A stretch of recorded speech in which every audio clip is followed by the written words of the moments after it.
요한복음 7장 10절에서 13절까지 같이 합독하겠습니다.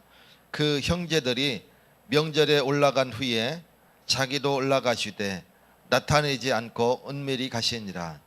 명절 중에 유대인들이 예수를 찾으면서 그가 어디 있느냐 하고 예수에 대하여 무리 중에서 수군거림이 많아 어떤 사람은 좋은 사람이라 하며 어떤 사람은 아니라 무리를 미혹한다 하나 그러나 유대인들을 두려워함으로 드러나게 그에 대하여 말하는 자가 없더라. 아멘. 예수님은 예수님을 따르는 자들을 먼저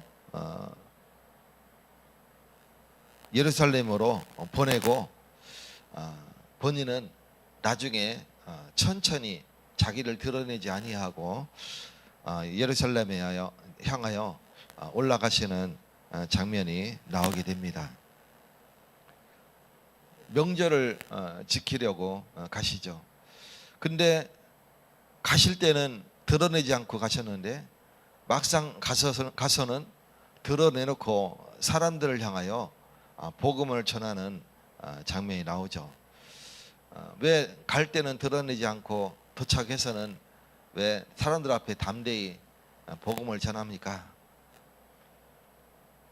가기 전에 유대 땅에 도착하기 전에 자기를 드러내면 많은 방해가 있을 것을 예상하시고 드러내지 않고 유대 땅에 가셔서 거기서 드러내시고 복음을 전하는 장면입니다. 사람들이 예수님에 대하여 많은 수군거림이 있죠. 그래서 그가 어떤 사람들은 좋은 사람이라, 또 어떤 사람은 아니다, 무리를 미혹하는 사람이다, 이렇게 떠들죠. 그러나 그들은 유대인들을 두려워함으로 드러나게 그에 대하여 말하는 자가 없더라. 이 얘기는 종교 지도자들이 예수에 대하여 아직 판결 어떻게 얘기한 것이 없기 때문에 그에 대하여 말하기를 굉장히 꺼려하는 그런 모습들이죠. 유대인들은 신앙생활을 굉장히 바르게 또 열심으로 하는 것들을 보게 됩니다. 이들이 예배 드릴 때는 먼 데서도, 지금 갈릴리에서도 지금 유대 땅에 오기까지는 상당히 먼 거리지만 그들이 절기를 지키려고 오는 모습들을 보게 되죠. 유대인들의 장점입니다. 그들은 생을 걸고 예배를 드리면서 절기를 지키는 그런 모습들을 보게 되죠. 그리고 하나님을 바라보는 신앙, 하나님을 바라보는 것들이 굉장히 장점입니다. 근데 왜 유대인들은 노예가 되고 포로가 되고 속국이 됐습니까? 영적으로 무지했어요. 그들은 영적으로 무지했기 때문에 결국은 예수님을 십자가에 못 박고 죽이기까지 하는 그런 모습들을 보게 됩니다. 그러고도 정신을 차리지 못해서 AD 70년 예루살렘이 완전히 무너지고 나라 자체가 없어지는 그런 모습들을 우리가 보게 되죠.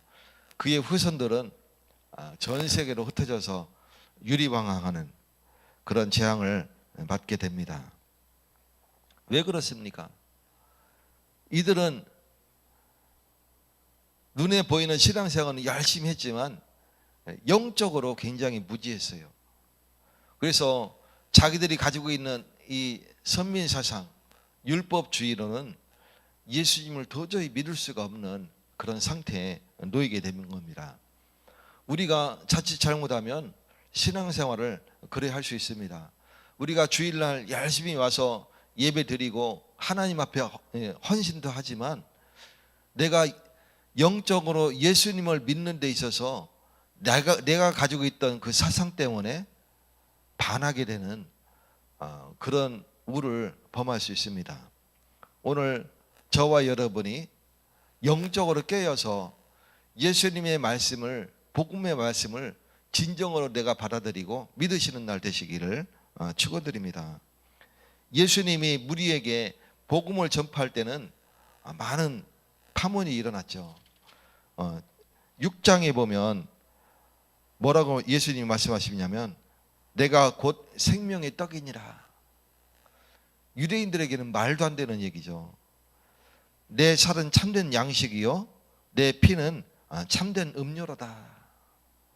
난리가 났습니다. 이 말을 들으니 어떤 사람은 귀가 솔깃하는 사람도 있는가 하면 어떤 사람은 화를 내면서 대드는 사람도 있습니다.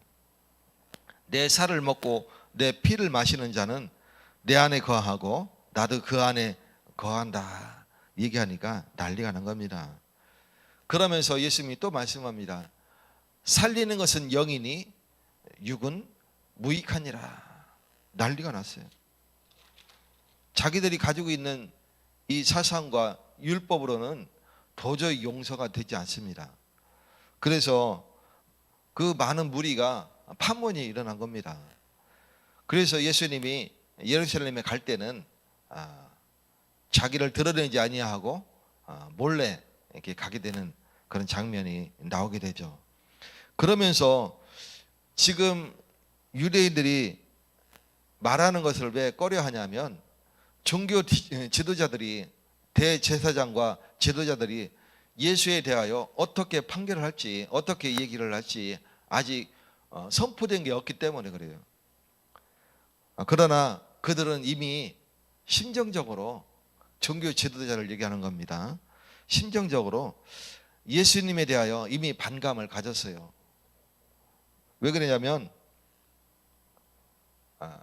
자기들의 지위가 흔들리게 되니까 자기네 전통과 사상에 반하게 되니까 열심히 지켜 행하는 율법을 지켜 행함으로 말미암아 우리가 하나님 자녀로서 구원을 받게 되는데 믿음으로 구원을 받는다 하니까 난리가 난 거죠.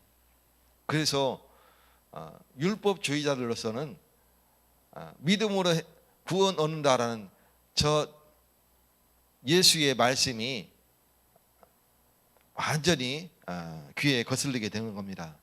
그래서 아직 선포 전이지만 심정적으로는 지금 속으로 이를 갈고 있는 그런 상황인 것이죠. 우리가 정말 복음을 잘 전하게 되면 반드시 방해하는 자가 나타나게 돼요. 누굽니까? 사탄의 역사예요. 복음을 전하면 반드시 사탄이 반대로 역사하는 그런 모습들을 보게 됩니다. 방해하는 자가 나와요. 그러면 우리는 이게 하나님 뜻이 아닌가벼 하고 포기하는 경우가 많아요. 우리는 끝까지 복음 전하는 자가 되어야 됩니다. 우리가 사단의 역사를 봤으면 방해하는 자가 나타났다 그러면 오히려 여기에 하나님의 뜻이 있구나. 오히려 하나님이 이곳에 하나님의 뜻을 두고 계시구나 볼 수 있는 눈이 열려야 돼요. 왜 그러냐면 사단이 봤을 때에 복음이 선포돼서 이곳에 역사가 일어나면 안 되거든. 그래서 끊임없이 방해를 하는 겁니다. 오늘 저와 여러분이 정말 복음을 전함으로 말미암아 하나님의 역사와 사탄의 역사가 동시에 일어나는 그런 체험을 하시기는 날 되시기를 예수 그리스도 이름으로 축원드립니다. 바울 사도가 고린도로 지금 편지를 보낼 때에 그 편지 보낸 데가 어디냐면 고린도 전서가 에베소에 있을 때 있었어요. 아시아 지역의 에베소에서 편지를 보냈어요. 내가 지금 겨울이 되기 전에 너희에게로 가고자 하지만 가지 못한다. 갈 수가 없다. 그랬어요. 이유를 두 가지를 들었어요. 뭐냐면 성령이 역사하시니까. 지금 이 온 아시아 지역에 성령이 역사하시니까 지금 여기에 할 일이 있기 때문에 갈 수가 없다. 그랬어요. 그러면서 두 번째 이유를 들어요. 두 번째 이유는 뭐냐면 사탄이 역사하니까. 흑암이 역사하기 때문에 이곳에 분명히 하나님의 뜻이 있음을 알고 바울이 두 번째 이유로 지금 거기에 갈 수 없다고 얘기하는 겁니다. 우리가 복음을 전하게 되면 성령의 역사와 사탄의 역사가 같이 일어나게 됩니다. 그것은 곧 하나님의 뜻이 여기에 있다는 뜻이에요. 바울이 그래서 겨울 동안에 마무리하고 여기 복음을 곳곳에 처처에 전하고 성령 역사하고 사탄도 역사하는 것을 보고 그리고 그리로 가겠다. 사탄의 방해를 꺾겠다는 거죠. 성령의 역사로. 그 얘기입니다. 사탄이 방해하면 우리는 포기하는데 보통. 근데 바울은 사탄이 역사하기 때문에 더 복음을 전함으로 말미암아 사탄의 역사를 완전히 꺾어버리는 그런 일들을 우리가 보게 됩니다. 오늘 저와 여러분이 복음을 진정으로 전하시고 내가 있는 곳에 하나님의 뜻이 있음을 알고 우리가 정말 기도 속으로 응답 속으로 들어갈 때에 성령이 역사하시고 사탄도 역사할 때에 오직 복음을 전함으로 말미암아 사탄의 역사를 완전히 꺾어버리고 하나님의 나라가 임하는 축복을 누리시기를 예수 그리스도의 이름으로 축원드립니다. 그래서 우리가 사탄의 역사는 어떻게 해서든지 법을 만들지 할지라도 예수 그리스도에 대하여 선포하는 것을 금지하게 만들어요. 지금 세상 법이 그렇게 만들고 있잖아요. 그죠? 미국과 유럽과 전 세계가 지금 한국도 그와 같이 지금 되어가고 있는 과정 속에 있죠. 이건 흐름이에요. 어쩔 수 없어요. 그러나 그러할수록 우리가 세상을 욕하고 정치를 욕할 게 아니라 오히려 그 속에 하나님의 뜻이 있음을 알고 방해자가 있음으로 말미암아 오히려 더 복음을 선포할 수 있는 그런 자가 되시기를 축원드립니다. 성령이 반드시 역사하시고 그 가운데 제자가 세워지고 병자가 치유되고 악신 들린 자 악신이 떠나가는 역사가 있게 될 것입니다. 성령이 역사하신 것을 우리가 어떻게 봅니까? 방금 얘기했잖아요. 제자가 세워지고 성령이 역사하시면 그리고 병자가 치유되고 그리고 성령이 역사하시면 악신이 떠나가는 역사가 일어나요. 귀신 들린 자가 귀신이 떠나가고 치유되는 역사가 일어납니다. 이게 성령이 역사하시는 거예요. 오늘 저와 여러분이 복음이 선포되면 성령의 역사하심을 분명히 체험하시는 날 되시기를 예수 그리스도 이름으로 축원드립니다. 유대인들은 신앙생활을 진정으로 열심히 했지만 예배에 생명을 걸었지만 그들은 영적으로 무지했습니다.